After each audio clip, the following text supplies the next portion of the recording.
আল্লাহ পাক বলেন ইন্নামাস সাদাকাতু লিল ফুকারাই, এক নম্বরে যাকাত পাবে ফকিরেরা, ওয়াল মাসাকিন মিসকিনেরা, ওয়াল আমিলিনা আলাইহা, যারা যাকাত কর্মচারী, যাকাতের ফান্ড যারা সংগ্রহ করে এবং যারা ডিস্ট্রিবিউট করে তাদের বেতনটাও ভাতাটাও যাকাতের এই টাকা থেকে দেওয়া হবে। ওয়াল মুআল্লাফাতি কুলুব, ওই সমস্ত বিধর্মীরা যাদেরকে যাকাত দিলে তারা ইসলামের দিকে আকৃষ্ট হবে। রাসূলুল্লাহ সাল্লাল্লাহু আলাইহি ওয়াসাল্লাম যাকাত আদায় করেছেন সাহাবাদেরকে দিয়া। হযরত আবু বকর সিদ্দিক রাদিয়াল্লাহু তাআলা আনহু বলেন, যারা যাকাত দিবে না কাফেরের বিরুদ্ধে যুদ্ধ করা যেমন ফরজ মনে করি, আমি যাকাত অস্বীকারীদের বিরুদ্ধে একইভাবে যুদ্ধ করা আমি ফরজ মনে করি। যাকাত এটা আদায় করার বিষয়, রাষ্ট্র আদায় করবে, রাষ্ট্র ডিস্ট্রিবিউট করবে। বাংলাদেশের স্বাধীনতার পরে 54 বছরে দুইজন রাষ্ট্রনায়ককে দেখলাম যাকাত নিয়ে মাথা ঘামাইছে। একজন হলেন হুসাইন মোহাম্মদ এরশাদ, তিনি কিন্তু একটা যাকাত বোর্ড গঠন করছিলেন, যাকে আপনারা পল্লী বন্ধু হিসাবে চিনেন। তো উনি তো চলে গেছে, ওনার যাকাত বোর্ড কিন্তু সাকসেস হয় নাই। কারণ যারা আদায় করবে আর যারা ডিস্ট্রিবিউট করবে তাদের মধ্যে ছিল ম্যাক্সিমাম কি দুর্নীতিবাজ, খাউইনা। বর্তমান বাংলাদেশের যিনি প্রধানমন্ত্রী তারেক রহমান, তিনার একটা পদক্ষেপ আমার কাছে ভালো লেগেছে, চমৎকার। যাকাতটা কিভাবে আদায় করা যায়, কিভাবে ডিস্ট্রিবিউট করা যায়, এটা উনি কোনো সাধারণ মানুষের সাথে কথা বলে নাই, তিনি আলেমদের সাথে এটা নিয়ে কি করছেন, পরামর্শ করেছেন। তার মধ্যে উল্লেখযোগ্য আমাদের শায়েখ আহমদুল্লাহ হাফিজাহুল্লাহ, তিনি গিয়েছেন, তিনি পরামর্শ দিয়েছেন এবং তিনার পরামর্শগুলোও আমাদের জানা আছে, উনি আমাদের সাথে এটা কি শেয়ার করেছেন। যাকাতের নিয়মটা হলো রাষ্ট্র যাকাত আদায় করবে, এক জায়গায় করবে, করার পরে রাষ্ট্র দেখবে কার কার যাকাত দরকার, আর রাষ্ট্র যাকাতটা এমনভাবে দিবে এই বছর যাকে যাকাত দেওয়া হবে এই লোকটা যেন আগামী বছর যাকাত দেওয়ার মতো উপযুক্ত হতে পারে, এই পরিমাণ যাকাত তাকে দিতে হবে, স্বাবলম্বী করে দেওয়া, কি দেওয়া। কিন্তু একটা মজার কথা বলি, আপনারা এটা কোট করতে পারেন। আপনি দেখবেন আপনারা যারা দান সদাকা করেন, 20 বছর আগে যেই লোকগুলারে আপনি দান সদাকা করছেন তাদের নামগুলো এখনো লিস্টে কি আছে, আপনি দেখবেন আপনার লিস্টে আছে, যেমন আমার লিস্টে আছে। একটা ডায়েরি আপনি রাখছেন, ওই 20 বছর আগে যাদেরকে 500 টাকা, 1000 টাকা, 200 টাকা করে দিছেন তাদের নাম এখনো আছে নাকি নাই, বাদ গেছে একেবারে সংখ্যায় কম। এটা দিয়া যাকাতের উপকার জাতি কখনো পাওয়ার সম্ভাবনা নাই। সেজন্যে আল্লাহ যেভাবে বলেছেন সেভাবে যদি যাকাতটা আদায় করতে পারতাম আর সেভাবে যদি আমরা ডিস্ট্রিবিউশন করতে পারতাম, তাইলে সমাজের দরিদ্র মানুষগুলা ভবিষ্যতে যাকাত দাতা হইতেন, যাকাত গ্রহীতা আর থাকতেন না। যেমন কথার কথা বলি, কথাটা বুঝেন একেবারে মনোযোগ দিয়ে। মনে করেন এই বছর 5000 লোকে যাকাত দিবে, কয় হাজার, 5000 লোকে 5000 লোকের যাকাত দিল, কথার কথা। এই পরিমাণে দিল যে ওই 5000 লোক ব্যবসা করে এক বছরের মধ্যে স্বাবলম্বী হয়েছে, গরু পালছে, ছাগল পালছে, মেষ পালছে, বকরি পালছে, অথবা যা যা করছে করার পরে সে স্বাবলম্বী হয়ে গেছে। তাইলে 2026 সালে যাকাত দিল 5000 লোকে, 5000 লোকের, যেই 5000 গ্রহণ করেছিলেন 27 সালে যেয়া ওই 5000 লোক আবার দাতা হয়ে গেছে। তাইলে 26 সালে 5000 লোকে যাকাত দিল বাংলাদেশে, 27 সালে যে যাকাত দাতা কত হাজার হয়েছে, 10,000। এই তো বুঝছেন। 28 সালে যে এটা সংখ্যা হবে 20,000, ডবল হবে প্রতি বছর। এরপরে 29 সালে সেটা হবে ডাবল, এভাবে করে বাড়তে থাকবে। এটা হলো যাকাতের সুফল।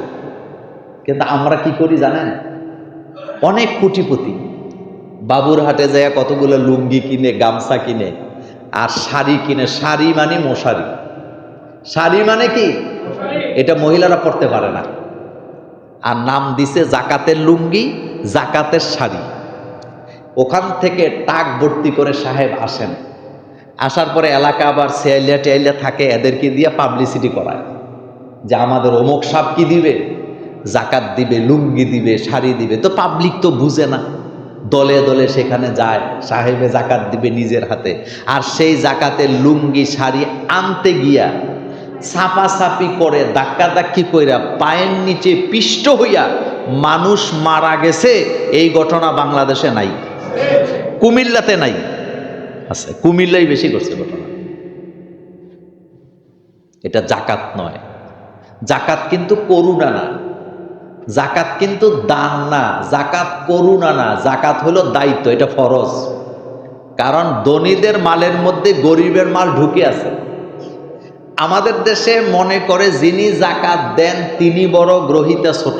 না, জাকাত যিনি গ্রহণ করেন তিনি বাঁচাইতেছে দাতাকে জাহান্নামের আগুন থেকে।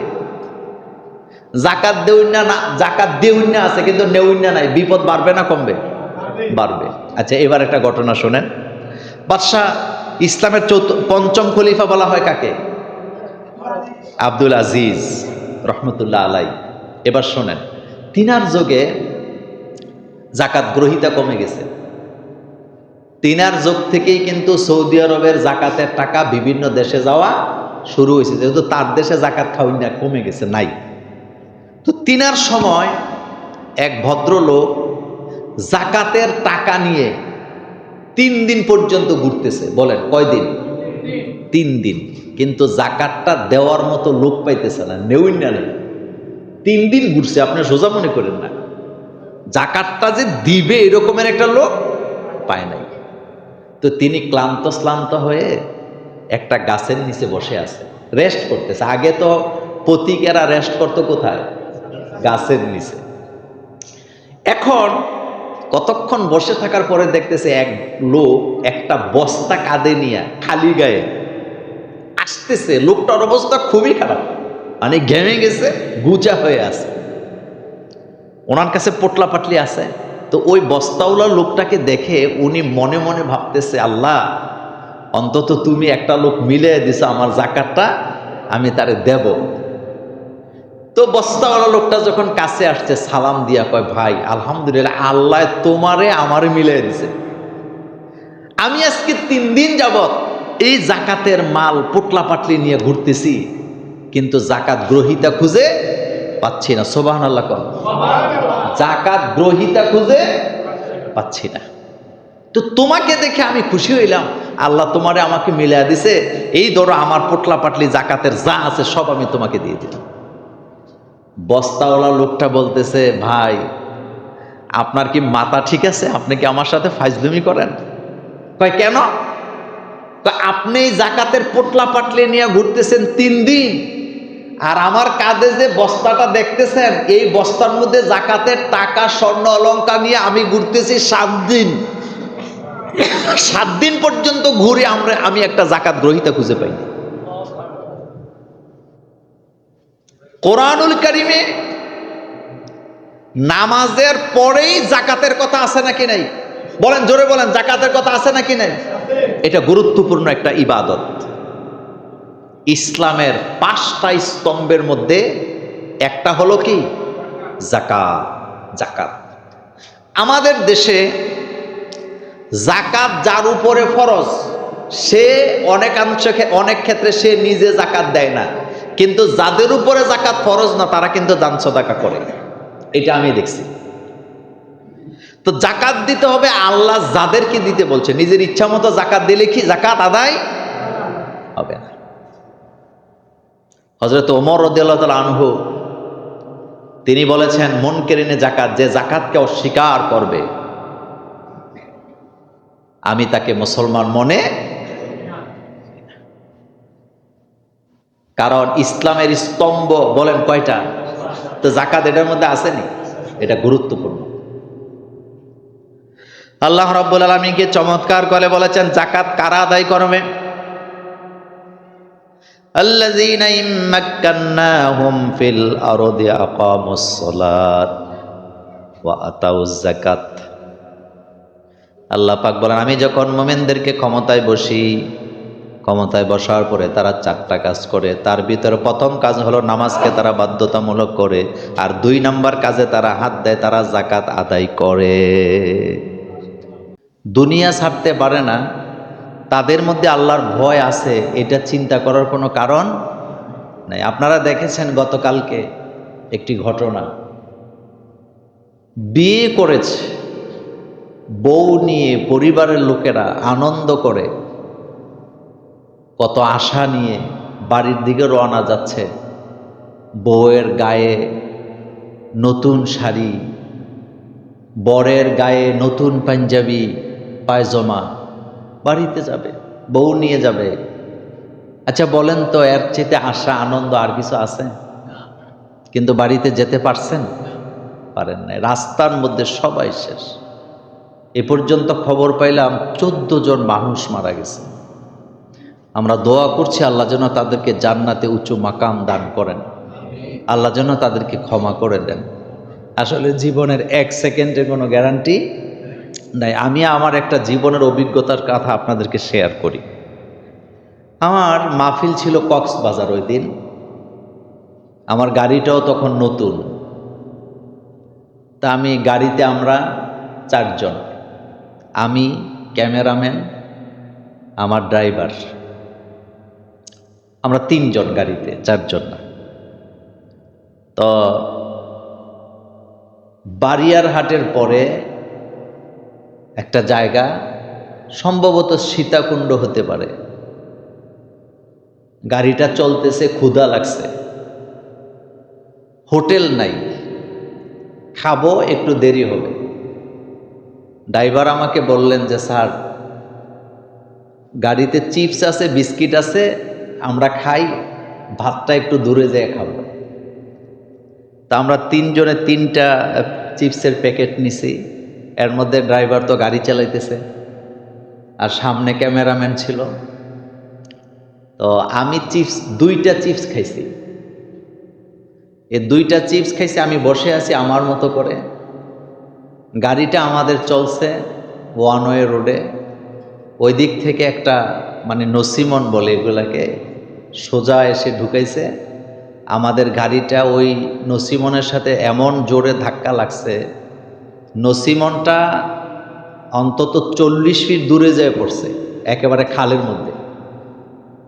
ড্রাইভার আরেক দিকে পড়ছে, আর আমাদের গাড়িটা কাইত হয় নাই, আল্লাহর কি রহমত। গাড়ির সামনে যে বেলুন থাকে, বেলুনগুলা বেরিয়ে গেছে, সবগুলা বেলুন বেরিয়ে গেছে। বেলুনগুলা বের হয়েছে, গাড়িটা স্মুথলি ছিল, কাইত হইলে আমরা কেউ বাঁচতাম না। আল্লাহ রহম করছেন, সামনে গাড়িটা দুমড়ে মুচড়ে শেষ, কিন্তু আমরা সবাই ভিতরে কি সেভ আছি, আমাদের কিছু হয় নাই, তেমন ব্যথাও পাইনি আমরা। কিন্তু কথাটা কেন বললাম, এই যে 2টা চিপস খাইছি, কয়টা? 2টা। হতে পারতো আমাদের জীবন এখানে শেষ, কিন্তু আমাদেরকে রক্ষা করলেন কে? এবং গাড়ির ছবি যখন ফেসবুকে আসছে, সবাই ভাবছে আমরা সবাই মারা গেছি, গাড়ির এমন অবস্থা হয়েছে। কথাটা কেন বললাম, এই যে আপনি স্কেলে যাচ্ছেন, আপনি সাবের বাজার যাবেন, কুমিল্লা যাবেন, আপনি বাড়ি দেবিদ্বারে যাবেন, আপনার কাছে কি কোনো এমন গ্যারান্টি আছে যে আপনি বাঁচবেন? না। এটা জানার পরেও আমাদের মধ্যে আল্লাহর ভয় জাগ্রত হচ্ছে না। আমরা যেন লোভী হয়ে যাচ্ছি, দিন দিন যেন আমাদের কৌশলগুলো কি আমরা পাল্টাচ্ছি। রাসূল কারীম সাল্লাল্লাহু আলাইহি সাল্লাম বলেছেন, তোমরা জাহান্নামের আগুনকে ভয় করো, ইত্তাকুন নার, তোমরা জাহান্নামের আগুনকে ভয় করো, আর জাহান্নাম থেকে তোমরা নিজেদেরকে বাঁচাও। হতে পারে একটা খেজুর দান করার মাধ্যমে। সুবহানাল্লাহ। দেখেন, একজন মোমেন তার নিয়ত যদি সহি থাকে, একটা খেজুর দান করেও সে জান্নাতে চলে যেতে পারে। আর নিয়ত যদি সহি না থাকে, কোটি কোটি টাকা দান করেও জান্নাতে যাওয়ার সুযোগ নাই। কারণ ইন্নামাল আমালু বিন্নিয়া, নিয়তের উপরে নির্ভর করবে লোকটার আমলটা কবুল হবে নাকি হবে না। নিয়তটা যদি হয় আল্লাহকে খুশি করার জন্য একমাত্র, তাহলে এটা কবুল হবে। নিয়ত যদি হয় লোক দেখানোর জন্য, তাহলে এটা কবুল হওয়ার কোনো সম্ভাবনা নাই। প্রকাশ্য দানের চাইতে কোন দান বেশি উত্তম বলেন তো? গোপনের দানটা বেশি উত্তম। আল্লাহ রাব্বুল আলামিন বলছেন, আল্লাযীনা ইউনফিকুনা আমওয়ালাহুম বিল-লাইলি ওয়ান-নাহারি সিররাও ওয়া আলানিয়া।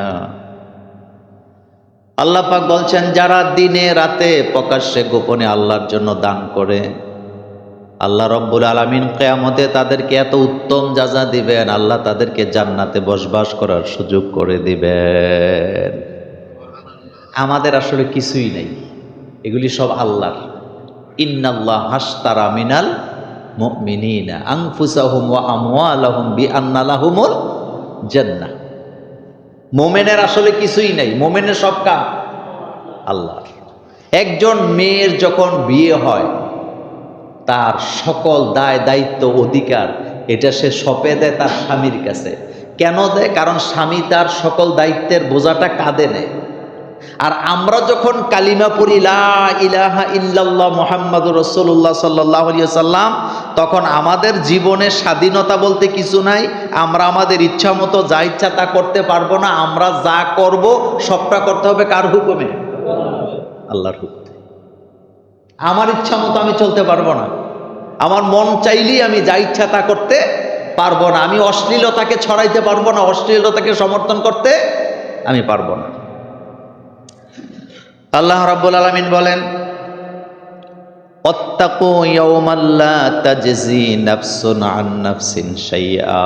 ওই দিনটিকে ভয় করো যেদিন কেউ কারো কোনো উপকার করতে পারবে না। দেখেন, এমন একটা দিন আসবে কেউ কারো কোনো উপকার করতে পারবে না। প্রত্যেকটা মানুষ বলবে ইয়া নাফসি ইয়া নাফসি, আমার হবে কি, আমার হবে কি, আমার হবে কি। সমস্ত নবীরা রাসূলেরা পেরেশানিতে সেদিন থাকবেন। আল্লাহ তার সাথে কেমন ব্যবহার করেন? রাসূলুল্লাহকে আল্লাহ পাক ক্ষমতা দিবেন সুপারিশ করার জন্য, কিন্তু রাসূলুল্লাহ নিজের ইচ্ছা মতো সুপারিশ করবেন না। আল্লাহ যাদের ব্যাপারে লিস্ট দড়ায় দিবেন রাসূলের কাছে, আল্লাহর নবী তাদেরকেই সুপারিশ করতে পারবেন। এর বাইরে সুপারিশ করার কোনো রাস্তা নাই। এই সুপারিশের ব্যাপারে আমাদের দেশের মানুষের আকীদা ভুল। কেমনে দেখেন, অনেকে মনে করে যে আমরা রাসূলের উম্মত, কারণ আমার বাপ মুসলমান আছিল, মা মুসলমান আছিল, আমরা গরু খাই, মা বাপে গরু খায়, তো হাসরের ময়দানে আমরা যখন উঠবো আমরাই তো রাসূলের উম্মত, রাসূল বোধহয় আমাদেরকে সুপারিশ করবেন। আসলে ব্যাপারটা এমন না। ব্যাপারটা হচ্ছে আল্লাহ যাদের ব্যাপারে বলবেন যে আপনি তাদেরকে সুপারিশ করবেন, রাসূল সাল্লাল্লাহু আলাইহি ওয়াসাল্লাম শুধু তাদেরকেই সুপারিশ করবেন, এর বাইরে কাউকে সুপারিশ রাসূল করবেন না। রাসূল করতে চাইলেও আল্লাহ তাদের আর রাসূলের মাঝখানে কি দিয়ে দিবে? পর্দা নামায় দিবে, পর্দা নামায় দিবে। রাসূল তখন বলবে, আল্লাহ তাদেরকেও তো দেখতে আমার উম্মতের মতো মনে হয়, আমি তাদেরকে সুপারিশ করব। আল্লাহ বলবেন, না, এরা আপনার উম্মত না, এরা হলো ধোঁকাবাজ। বলেন, এরা কি? এরা আসলে আপনার উম্মত না, এরা হলো ধোঁকাবাজ। আমরা পুরুষ, আমরা মানুষ, আমাদের দায়িত্ব অনেক বেশি। তো আজকে রমজানের শেষ জুমাতে প্রথমে যে কথাটা আমরা জানলাম, দান মানুষকে জান্নাতের রাস্তাকে খুলে দেয়। সেটা হতে পারে একটা কি? খেজুর। বলেন, একটা কি? খেজুর। তার মানে বিশাল কিছু দান করলে জান্নাত পাবেন, ব্যাপারটা এমন না। একটা খেজুর দান করেও জান্নাত কামাই করার সুযোগ আমাদের আছে, যদি নিয়তটা কি হয়? সহি হয়, ইখলাস যদি আমাদের মধ্যে থাকে। ও আমারও বিল মারুফ, 3 নাম্বার কাজ হলো তাদের ভালো কাজের আদেশ করা। ওয়ানাহু আনিল মুনকার, 4 নাম্বার কাজ হলো তারা মানুষকে মন্দ কাজ থেকে ফিরাবে, মন্দ কাজ মানুষকে করতে দিবে না, সমাজে অশ্লীলতা চলতে দিবে না, জিনা ব্যভিচারকে তারা বন্ধ করবে। একটা মুসলিম দেশ, বলেন আমাদের দেশটা কি দেশ? পার্সেন্টেজে কত আমরা? প্রায় 90%-এর উপরে হবে, কম হবে না। তো 90%-এর উপরে যেই দেশে মুসলমান, সেই দেশে অশ্লীল ওয়েবসাইট আছে নাকি নাই? কেউ বন্ধ করে না, কেউ বন্ধ করে না। কথা দেয় কিন্তু কথা কোন জায়গার কারণে কথা রাখতে পারে না, এটাই খুঁজে পাই না।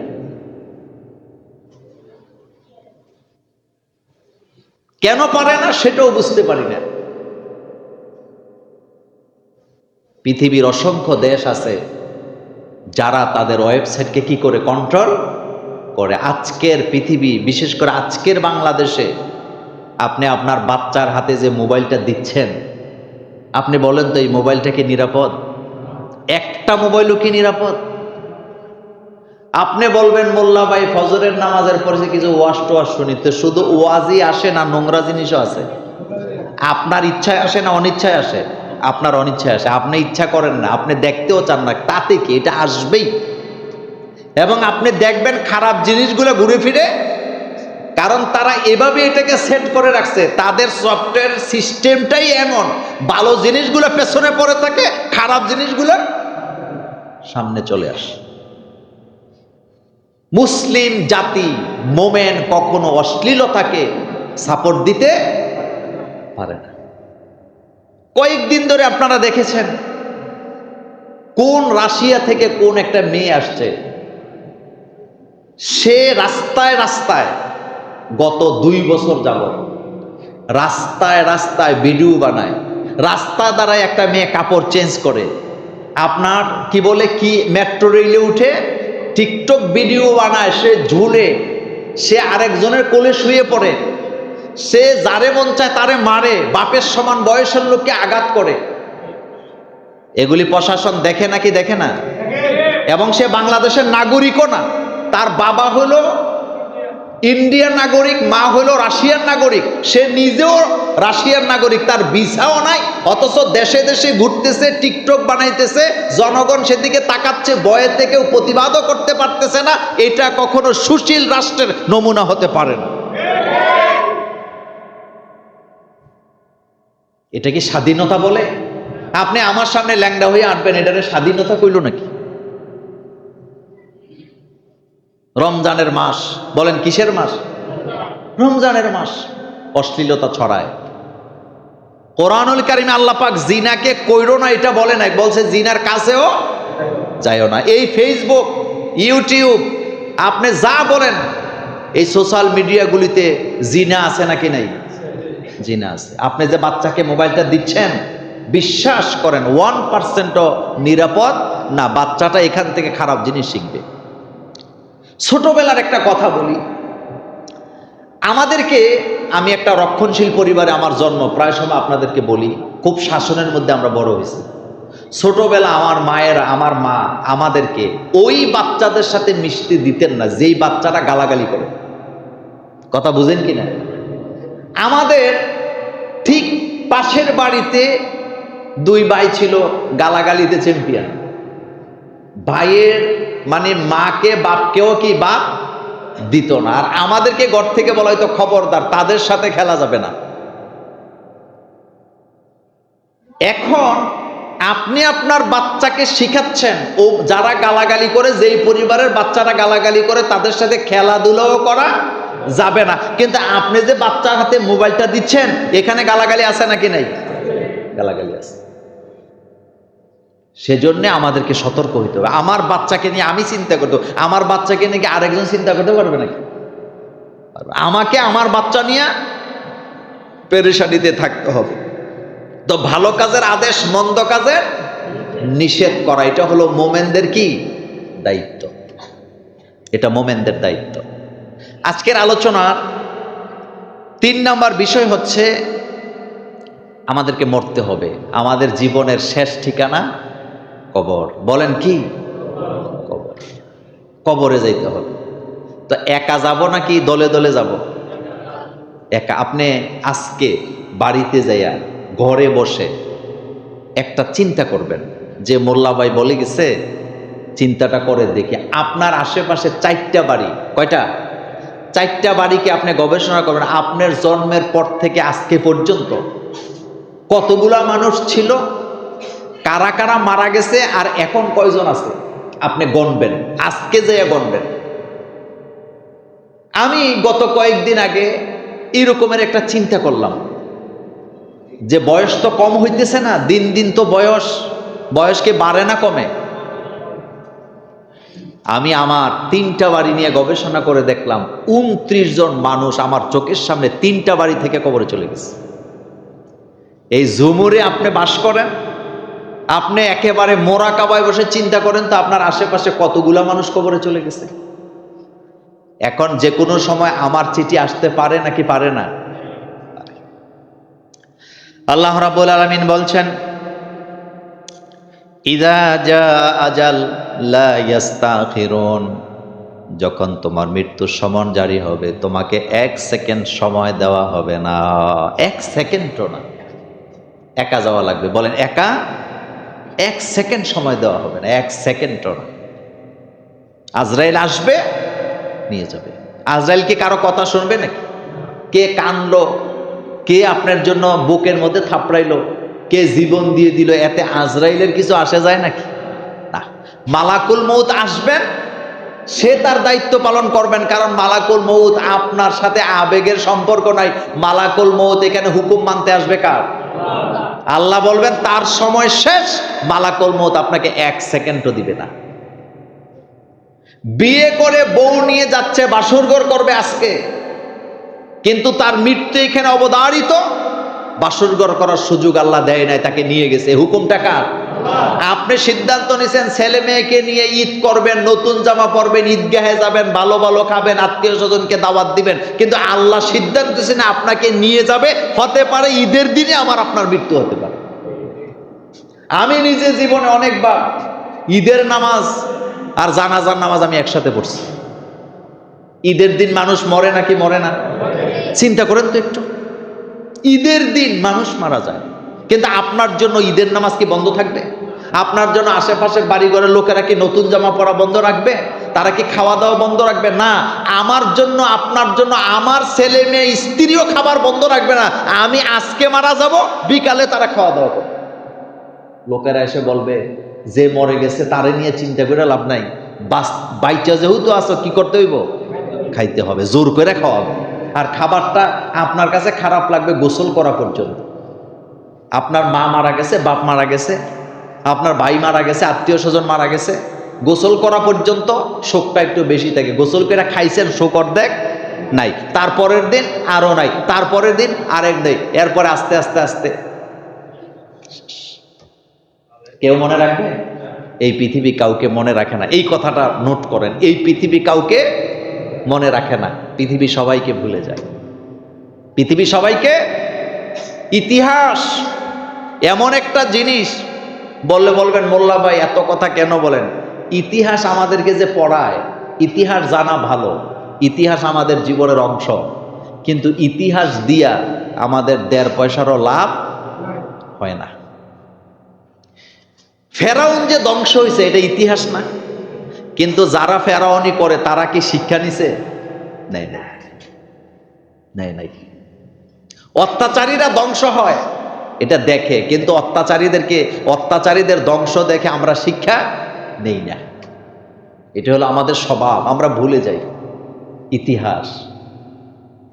কিন্তু মনে রাখবেন পৃথিবী আল্লাহ সৃষ্টি করেছেন, কিভাবে চলবে এই সিদ্ধান্তটাও কার? আল্লাহ সিদ্ধান্ত। এইখানে আমার আপনার কিছুই নেই। এরপরে আজকের আরেকটি গুরুত্বপূর্ণ কথা হচ্ছে, আমরা হয়তো আশা করি আরেকটা জুমা আমরা কি পাবো, পেতে পারি, নাও পেতে পারি। পাইলেও একেবারে ঈদের আগের দিন, না পাইলে ঈদের দিন, হয় জুমার দিন ঈদ, না হয় একদিন পরে কি ঈদ। সেজন্যে রমজানের ঈদের দিন গুরুত্বপূর্ণ একটা সুন্নত হলো খেয়ে ঈদগাহে যাবেন। রোজার ঈদে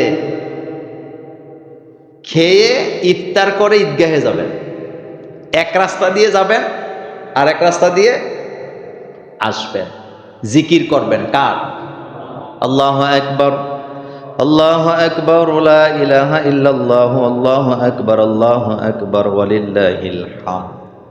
প্রশংসা কার? আল্লাহর। জিকির কার? আল্লাহর। ঈদের দিন যেন আমরা আল্লাহকে ভুলে না যাই। আজকে একটা অনুরোধ করব, রমজানে যেভাবে জামাতে নামাজ পড়ছি, রমজানের পরেও যেন আমরা এভাবেই জামাতে যেন নামাজগুলো পড়ি। আমরা যেন আনন্দের ঠেলায় আমরা যেন নামাজ ভুলে না যাই। একটা জিনিস থেকে বাংলাদেশ আসলে আলহামদুলিল্লাহ আমরা দিনে দিনে ভালো হচ্ছি। একটা সময় ছিল ঈদের দিন ডেক সেট বাজতো বাড়ি বাড়ি, কথা ঠিক নেই? এখন এটা আল্লাহ কি করছে? বন্ধ করছে। আগে ফোলাফাইনের নুনু কাটতো, এটার লেগে সারাদিন মাইক বাজাইতো, কথা কন না কেন? এ কথা সত্য নেই? মানে এটা যে কত নোংরামি একটা অনুষ্ঠান আছিল। খতনা করাইতে হবে মানুষকে জানাই, আজ পর্যন্ত কোরআন হাদিসের কোথাও আমি পাই না। এটা গোপন জিনিস, গোপনে করবেন, কেউ জানবে না। আর আমরা এটা কি করি এখন? কমছে আলহামদুলিল্লাহ। আগে বিয়ে হইতো 1 সপ্তাহ যাবত মাইক বাজাইতো, আবার বিচার আচার হইতো, মুরব্বীরা বাধা দিত, দেখতাম। এখন আর এগুলো আসেনি। এখন ঘরে ঘরেও ক্যাসেট বাজে না। আলহামদুলিল্লাহ, আল্লাহ আমাদেরকে মুক্তি করছে। কিন্তু একদিক দিয়ে আমরা মুক্তি হয়েছি ঠিক, আরেক দিক দিয়ে জড়ায় গেছে হাতে হাতে। এখন কি? মোবাইল। আপনাদের ক্যান্টনমেন্টে একটা সিনেমা হল আছে না? নাম কি? এটা আসেনি এখন? না, বন্ধ হয়েছে না? কিন্তু আপনি কি জানেন এই যে সিনেমা বন্ধ হয়েছে বাংলাদেশে, একটা গ্রুপের ঘুম নাই, কষ্টে তারা একেবারে শেষ হয়ে গেছে। মানে কষ্টের যন্ত্রণা তারা মোরাকাবায় বসে গেছে। কেন? বাংলাদেশের সিনেমাগুলো বন্ধ হয়ে গেছে। কয়েকদিন আগে দেখলাম একজন সাক্ষাৎকারে বলতেছে বাংলাদেশের সিনেমাগুলো বন্ধ হয়ে গেছে আর এগুলোর জন্য হুজুররা দায়ী। তা আমি কইলাম আলহামদুলিল্লাহ, হাসরের মাঠে অন্তত আল্লাহকে বলতে পারবো যে আল্লাহ, বাংলাদেশে সিনেমা হল বন্ধ হওয়ার জন্য নাকি আমরা হুজুররা দায়ী। তো এটা ভালো না খারাপ? আপনি খুশি, কিন্তু আরেক দল বেজার। সিনেমাগুলো বন্ধ হয়ে গেছে। আলহামদুলিল্লাহ, একটা সময় ছিল বাংলাদেশে ঈদ আইলে নাটক দেখার একটা কি হইতো প্রতিযোগিতা, এটা কমছে নি? মোটামুটি শেষ। নাটক যারা করে এখন আর কি নাই, খানা নাই, খানা নাই, ভাত খাওয়ার টাকা পায় না। তো ইনশাল্লাহ পরিবর্তন হবে। বলেন পরিবর্তন? আমাদের জুমুরে পরিবর্তন হয়েছে নাকি হয় নাই? অধিকাংশ ক্ষেত্রে হয়েছে, আপনি অস্বীকার করতে পারবেন না। নামাজে আগের চেয়ে বাড়ছে না? এবং আমি আপনাদেরকে বলি, এই যে এখন যে প্রজন্ম যারা এখন দোতলায় নামাজ পড়ে, এখন আমরা মুরব্বীদের মধ্যে নামাজের জন্য যে আবেগ, যে ভালোবাসা আমাদের চাইতে 2 গুণ বেশি ওই যুবকদের মধ্যে হবে ইনশাআল্লাহ। কারণ হেদায়েতের বাণী, দাওয়াত, এটা কিয়ামত পর্যন্ত চলবে। এটা কি বন্ধ করতে পারবে নাকি কেউ? পারবে না। আল্লাহ যেন আমাদেরকে কবুল করেন, আমরা বলি আমিন।